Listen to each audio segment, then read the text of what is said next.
Thank you, Dr. Ruben. You see, ours is a constitutional democracy. And in the context of that constitutional democracy, we have what we call separation of powers.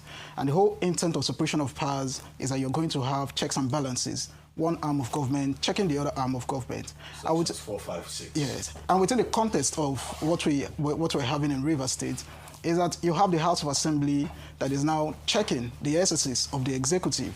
First, the Constitution in Section 1 says that the Constitution is supreme, and this provision shall have binding force on all persons and authority.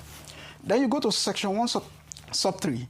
It says, if any other law, including acts of any executive arm or any person, is inconsistent with the provisions of the Constitution, that other law is null and void to the extent of its inconsistency.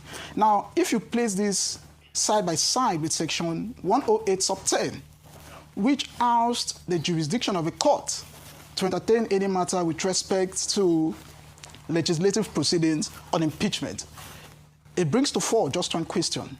What happens when a court order is clearly against the provisions of the Constitution? Because Section 1 sub 3 now says every other action, including laws that are inconsistent with the provisions of the Constitution, is null and void. So the other question is, what would the CJ do? For me, I think as a constitutional lawyer, all eyes are now on the CJ. First, impeachment proceedings is not just within the confines of the House of Assembly. You have two arms of government involved in that impeachment proceedings. You have the House of Assembly and you have the judiciary. The House of Assembly, to the best of my knowledge, have followed the provisions of a law in terms of this impeachment proceedings. Now the buck now stops with the CJ.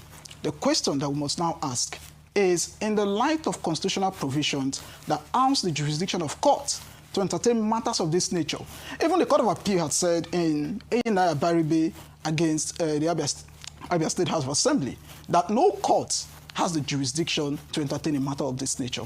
And in that matter, let me say what happened. Naya Baribe quickly rushed to court when they served him a notice of impeachment. And the court said, we don't have jurisdiction at this point. He went to the Court of Appeal affirmed it. The truth is, if we choose to operate by the provisions of our Constitution, what that court order has done is that the court order is a clear, flagrant disobedience of the provisions of the Constitution. No. That's why I started precedent for you. Yes. I started